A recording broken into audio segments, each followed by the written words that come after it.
Coba lihat benda-benda di sekitarmu. Semua benda terbuat dari zat yang memiliki massa dan menempati ruang. Nah, kali ini kita akan mempelajari tentang klasifikasi materi berdasarkan komposisi materinya, yaitu zat tunggal dan campuran. Pernah buat teh manis kan?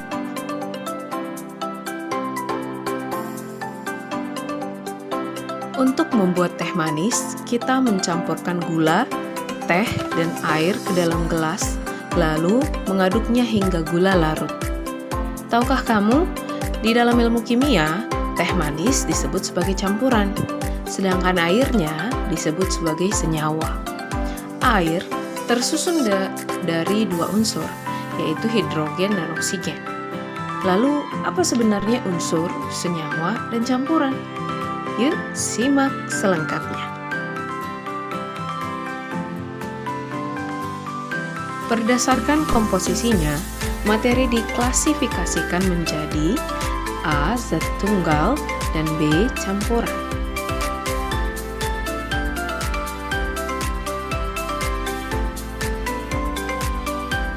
Zat tunggal ialah zat yang hanya terdiri dari satu jenis saja.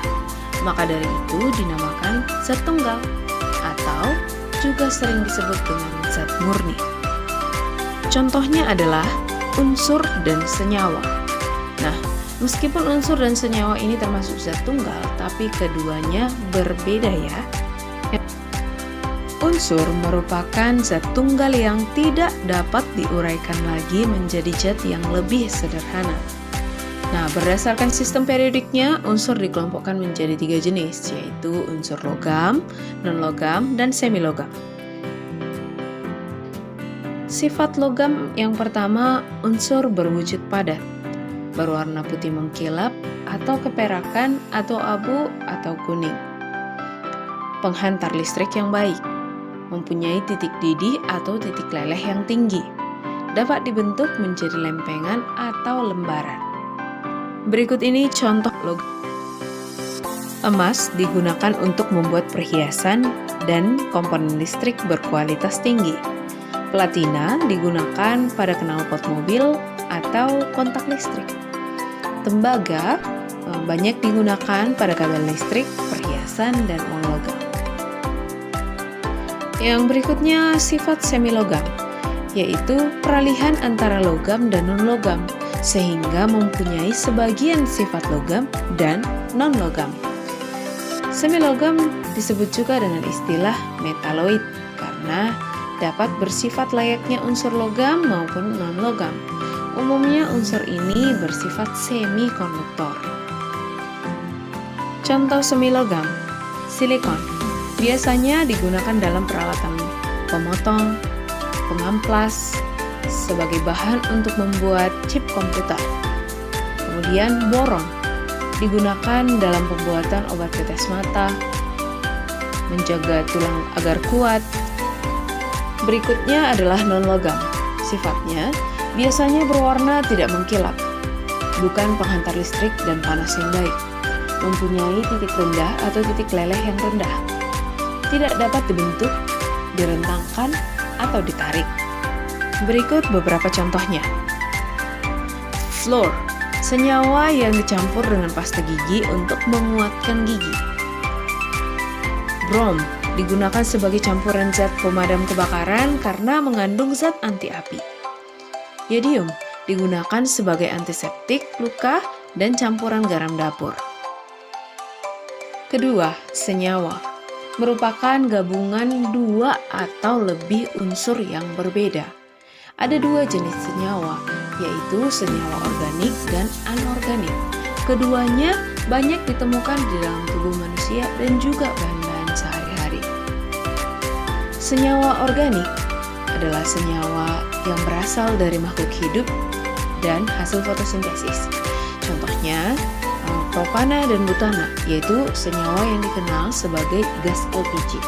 Selain itu, senyawa organik juga dapat dijumpai dalam tubuh manusia, yaitu glukosa dan asam amino. Senyawa anorganik merupakan senyawa pada alam yang pada umumnya menyusun material atau benda tak hidup. Contohnya air atau H2O, terbentuk dari unsur hidrogen dan oksigen. Senyawa organik ada juga yang dihasilkan oleh tubuh manusia, misalnya air, garam, kalium, dan asam lambung. B. Campuran merupakan gabungan dari dua atau lebih zat berbeda.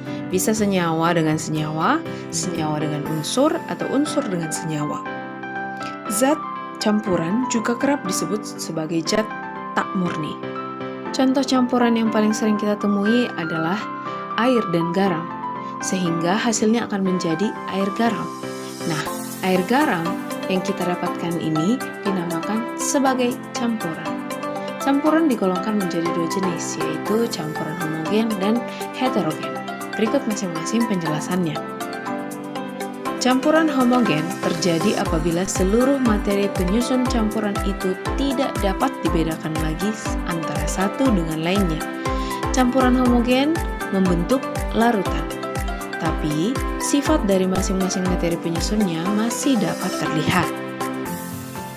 Campuran air dengan bubuk susu coklat. Saat kita mencampurkan kedua zat tersebut, air dan bubuk susu coklat telah bercampur menjadi cairan berwarna coklat. Akibatnya, kita tidak bisa membedakan mana zat yang merupakan air dan susu. Tapi, sifat dari masing-masing zat itu masih tetap terlihat maupun dirasa, yaitu sifat cair dari air dan sifat manis serta warna coklat dari bubuk susu coklat. Yang kedua, heterogen.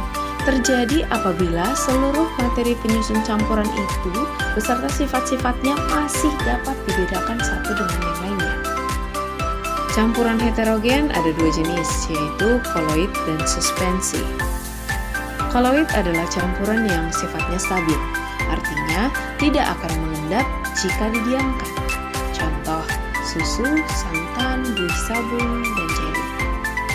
Sedangkan suspensi adalah campuran yang tetap memisah dan membentuk endapan dalam air.